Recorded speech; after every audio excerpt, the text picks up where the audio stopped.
15 Januari 2025 yang salah satu poinnya itu adalah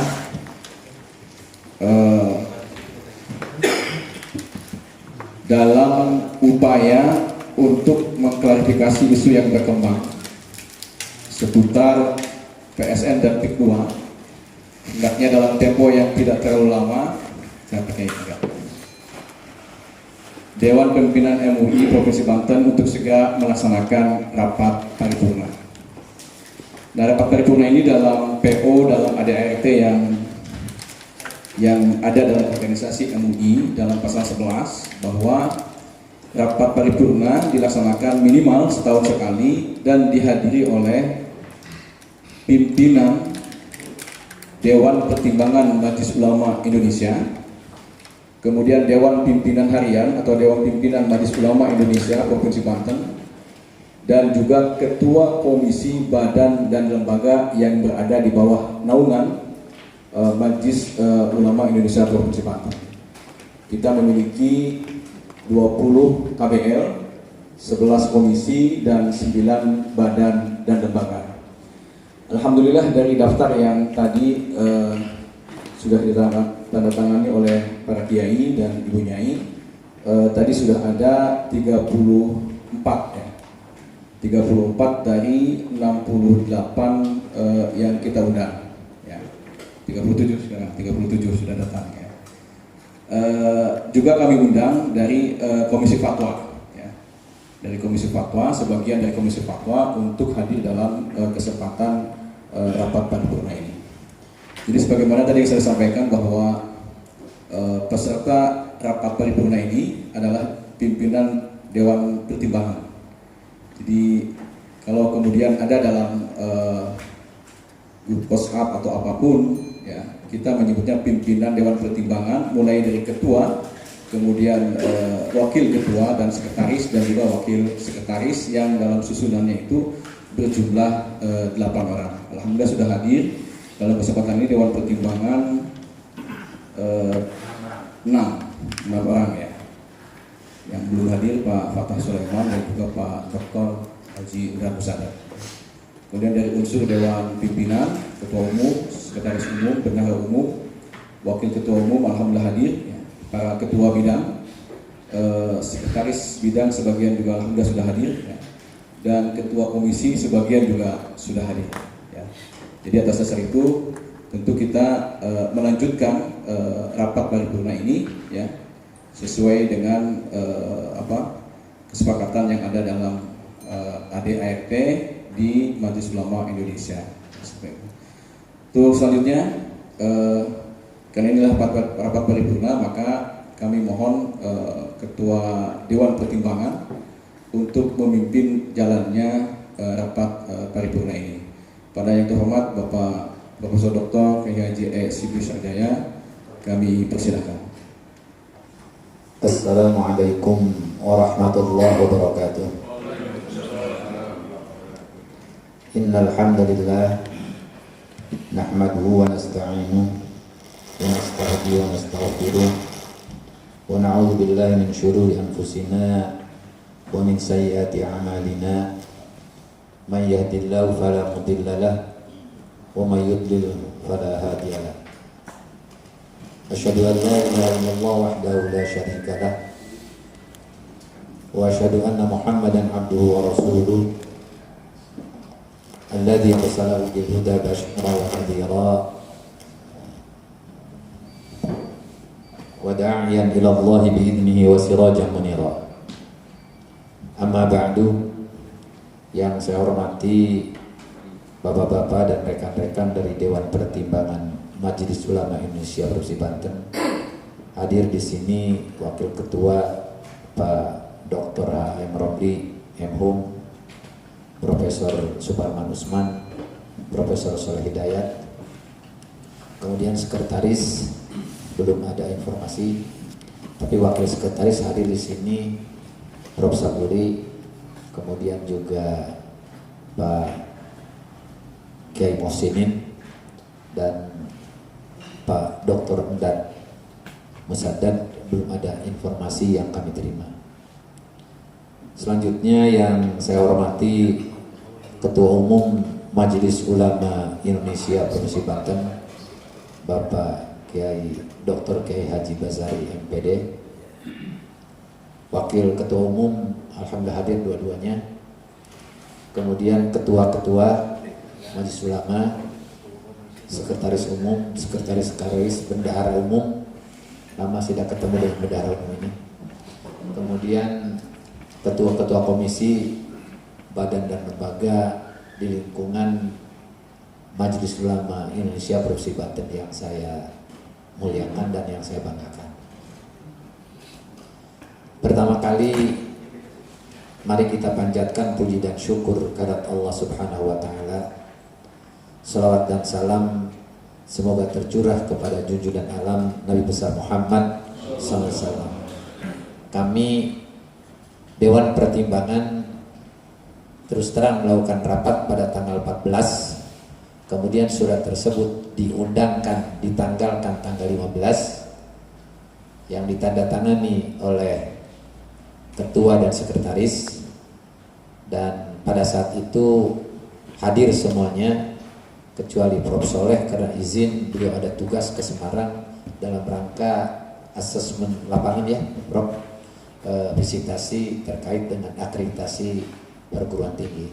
Kemudian di akhir rapat kami merumuskan dalam bentuk sebuah surat yang terdiri dari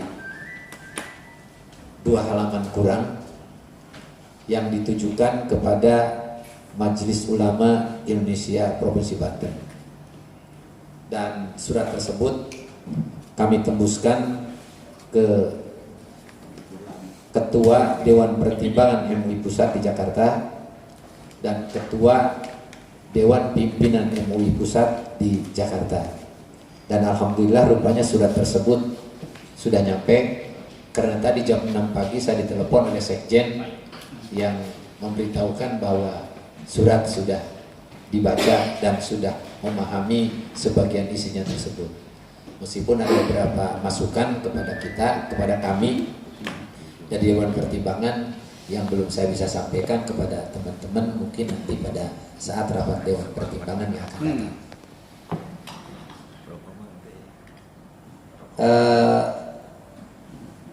Rapat tersebut dilandasi oleh Pedoman Rumah Tangga pasal 3 ayat 1 dan 2 serta pasal 11 dan pasal 13 dari PRT tersebut, di mana di situ dinyatakan tentang rapat Dewan Pertimbangan dan kewenangan Dewan Pertimbangan. Dewan Pertimbangan kewenangannya hanya memberikan pertimbangan, saran, masukan, dan arahan. Itu dalam pasal 11 dan 13 dan pasal 3 ayat 1 dan 2. Jadi hanya memberikan pertimbangan, arahan, masukan, dan saran terhadap kebijakan-kebijakan baik yang bersifat eksternal maupun yang bersifat internal di lingkungan Majelis Ulama Indonesia Provinsi Banten. Kemudian surat tersebut memang khusus kami membahas terkait dengan dinamika yang berkembang di lingkungan Majelis Ulama Indonesia Provinsi Banten dan bahkan melebar ke eksternal, sehingga banyak orang-orang, para tokoh, tentu semuanya muslim, para tokoh-tokoh muslim Banten, baik dari tokoh-tokoh ormas yang menelepon saya karena tahu saya sebagai ketua Dewan Pertimbangan, dan saya konsultasikan dengan bapak-bapak yang lain karena terus terang saya tidak bisa bertindak pribadi meskipun sebagai seorang ketua, karena dalam pedoman dasar di pasal berapa lupa saya dinyatakan pedoman rumah tangga bahwa Majelis Ulama adalah kolektif kolegial. Mengapa dasar yang kami sampaikan tersebut? Pertama, yang sering saya katakan dan sering saya sampaikan bahwa Majelis Ulama itu tempat berhimpun dan bermusyawarahnya para ulama, zu'ama, dan cendekiawan muslim. Itu dalam rangka mengayomi umat dan mengembangkan kehidupan yang islami.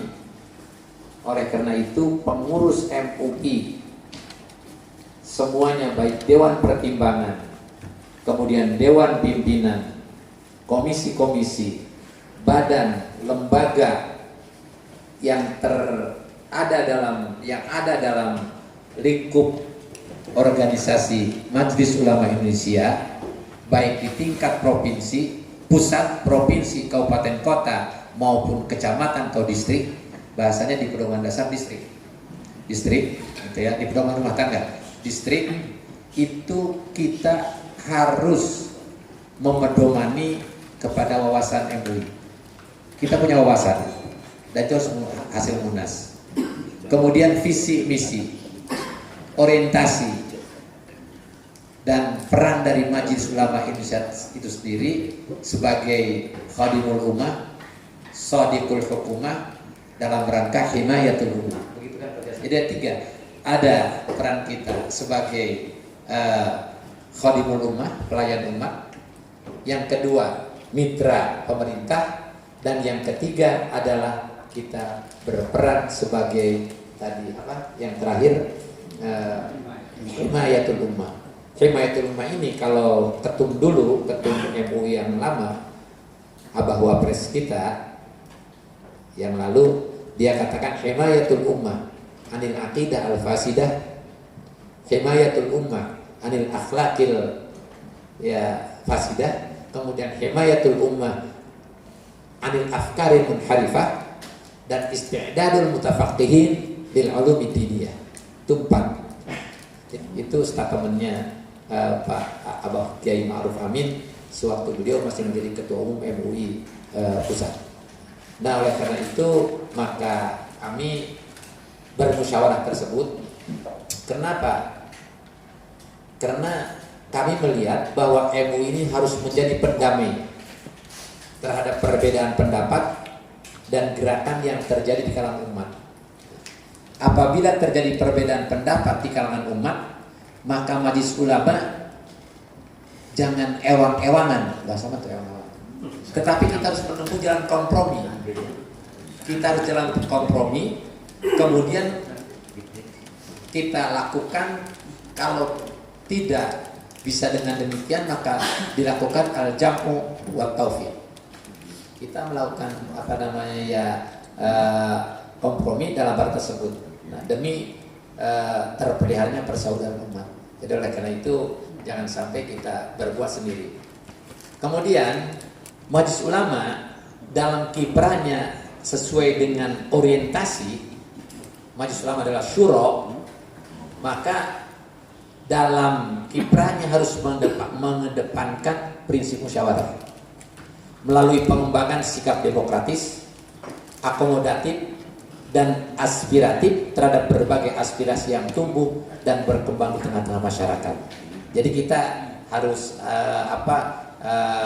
syuro dalam menghadapi berbagai hal. Nah, satu hal yang kita perlu ketahui, ini kita juga waktu itu berkembang di dalam rapat kita, bahwa Majelis Ulama Indonesia tersebut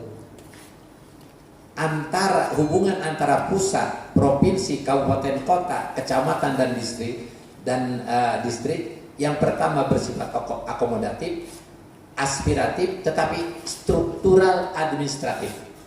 Berarti ada hierarki antara pusat, provinsi, kabupaten, kota, kecamatan, atau distrik. So dia katakan struktural administratif. Itu bisa Bapak baca di Pedoman Dasar pasal 9 ayat 1. Dewan Pimpinan Majelis Ulama Indonesia khususnya di Provinsi Banten dalam melaksanakan tugas dan fungsinya ini sesuai dengan peraturan rumah tangga pasal 4 ayat 8 dilakukan secara kolektif kolegial. Jadi tidak one man one show dan tidak sendiri maju ke depan.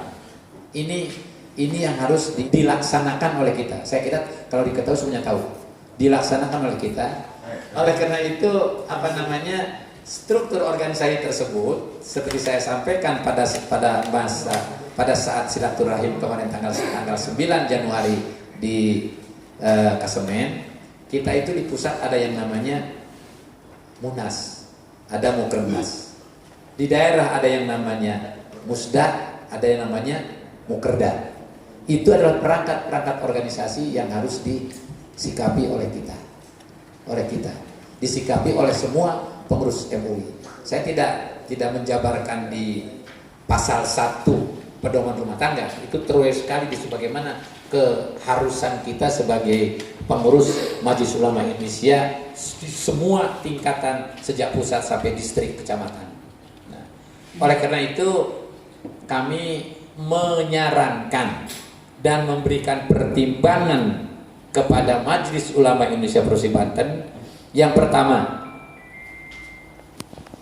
dalam menyampaikan statement kepada masyarakat, terutama dalam hal-hal yang bersifat sensitif dan kontroversial, serta masih dalam tataran pembicaraan, hendaknya terlebih dahulu dilakukan kajian dan dimusyawarahkan baik dalam rapat paripurna, pleno maupun rapat dewan pimpinan. Karena rapat itu ada pleno, kemudian paripurna, pleno, kemudian rapat pimpinan. Nah, statement atau informasi yang disampaikan kepada masyarakat jika tidak melalui mekanisme rapat-rapat, ya, hendaknya bersifat pribadi dan tidak mengatasnamakan organisasi Majelis Ulama Indonesia. Jadi kalau memang punya keinginan sesuatu untuk disampaikan kepada masyarakat dan belum dibicarakan di tingkat pimpinan Majelis Ulama, apalagi melalui rapat pleno, terlebih-lebih melalui rapat paripurna, maka hendaknya statement tersebut bersifat pribadi. Sibli mengatakan begini, gitu. Nah, kecuali mungkin saya sebagai dulu pimpinan perguruan tinggi, saya katakan saya atas nama rektor mengatakan begini, saya bisa saya tanggung jawab. Gitu kan. Tapi kalau karena di universitas tidak kolektif kolegial, gitu kan. Tapi MUI kolektif kolegial di pasal 8. Kemudian hari ini alhamdulillah kita di respon surat tersebut tadi sudah dibacakan oleh Sekum. Jadi dalam upaya mengklarifikasi isu yang berkembang seputar PIK 2 dan PSN, hendaknya dalam tempo yang tidak terlalu lama, permintaan kami dan Dewan Pertimbangan, Dewan Pimpinan MUI Provinsi Banten segera melaksanakan rapat paripurna. Nah, alhamdulillah hari ini direspon kurang dari 1 minggu. Tanggal 15 surat kami layangkan, tanggal 20 sudah dilaksanakan rapat paripurna ini.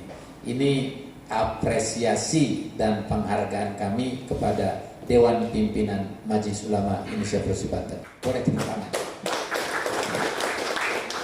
Nah, kemudian kami pun juga memberikan masukan karena begitu banyaknya warga masyarakat Banten, baik yang domisili di Banten ke barat maupun Banten ke timur, masuk ke timur itu Tangerang, baik kabupaten, kota maupun Tangsel. Karena banyaknya masukan tersebut dan berseliwerannya hal-hal dinamika tersebut di WhatsApp, kami pun juga memberikan masukan ke Dewan Pimpinan sebagai organisasi tempat berhimpunnya ulama. Saya ulangi lagi, karena itu di tagline, bukan tagline di KUP MUI Pusat itu ada di bawah, ya Pak Seken, salah satu sekretaris, di bawah itu bunyinya tempat berhimpunnya ulama, zu'ama dan cendekiawan muslim. Kecuali demikian ya, hanya di KUP kita nggak ada itu, karena alamatnya cukup panjang kita ini. Alamat KP3 ini cukup panjang, gitu ya. Nah, tempat berhimpunnya ulama, zu'ama dan cendekiawan hendaknya tidak mempublish hal-hal yang masih kontroversial dan belum diputuskan dalam rapat. Nah ini oleh karena itu pada hari ini kita mengadakan rapat ini, bagaimana sikap kita terhadap hal tersebut. Yang jelas ada yang ingin saya sampaikan, satu dari Sekjen tadi dan dari salah seorang ketua tadi pagi jam 6 telepon saya, mereka suruh menanti hasil tim tabayun yang dilakukan oleh Majelis Ulama Indonesia Pusat. Oleh karena itu kita jangan, lebih baik diam, lebih baik menenteramkan umat daripada kita memberikan statement-statement yang tidak berdasar gitu. Kesimpulan kita, resume rapat kita pada sore hari ini, yang pertama terkait dengan dinamika PIK 2 dan PSN dan PIK 2 itu menunggu tabayun dari Majelis Ulama Indonesia Pusat. Yang kedua, tadi MUI Banten hendaknya mengirim surat ke MUI Pusat bahwa MUI Banten selaras, senada dan sejalan dengan kebijakan MUI Pusat. Begitu kan Pak Ketua? Yang ketiga, karena PSN dan PIK 2 ini masalah nasional ya, maka dibicarakan secara nasional, kecuali masalah-masalah regional itu menjadi kewenangan Majelis Ulama Indonesia Provinsi Banten. Dan tadi yang keempat ini yang kita harus bijak selaku pengurus MUI di berbagai lini dimanapun juga dia posisi duduknya, apakah di Dewan Pertimbangan, di Dewan Pimpinan, komisi, badan, lembaga dan lain sebagainya, hendaknya kita bijak dalam sisi bicara. Itu barangkali kesimpulan kita. Innama yakhshallah min ibadil ulama. Kemudian di surat Asy-Syu'ara ayat 100 sekian sampai 90 sekian dikatakan awalam yakun lahum ayatan ay ya'lamahu ulama bani Israil. Hanya dua Al-Qur'an menyebutkan kata-kata ulama, tidak lebih. Yang satu konteksnya adalah teknokrat, yang satu adalah ahli dalam bidang agama, itu ulama. Nah, kemudian su'ama tentu kita ini kan pimpinan ormas-ormas Islam berhimpun di sini. Kemudian juga ada juga yang dikatakanlah di birokrat dan sebagainya. Kemudian cendekiawan muslim ya tentu namanya juga ulama, pasti dia memiliki ilmu dalam bidangnya masing-masing. Oleh karenanya mari kita jaga marwah Majelis Ulama Indonesia Provinsi Banten ini agar betul-betul dapat diperhitungkan dan dicontoh sebagai role of model ormas Islam di Provinsi Banten. Demikian, mari kita tutup pertemuan ini dengan bersama-sama mengucapkan hamdalah. Alhamdulillahirrahmanirrahim. Wassalamualaikum warahmatullahi wabarakatuh. Alhamdulillahirrabbilalamin. Rapat paripurna jajaran Dewan Pertimbangan dan pengurus harian MUI Banten telah selesai. Dilanjutkan dengan ramah tamah di antara pengurus Dewan Pertimbangan dan Dewan Harian. Nampak akrab di antara pengurus harian. Sebagai manusia tidak ada yang sempurna. Lupa, hilaf, dan salah pasti ada. Oleh karena itu mari kita sudahi dan rapatkan barisan dan kerukunan di antara kita semua.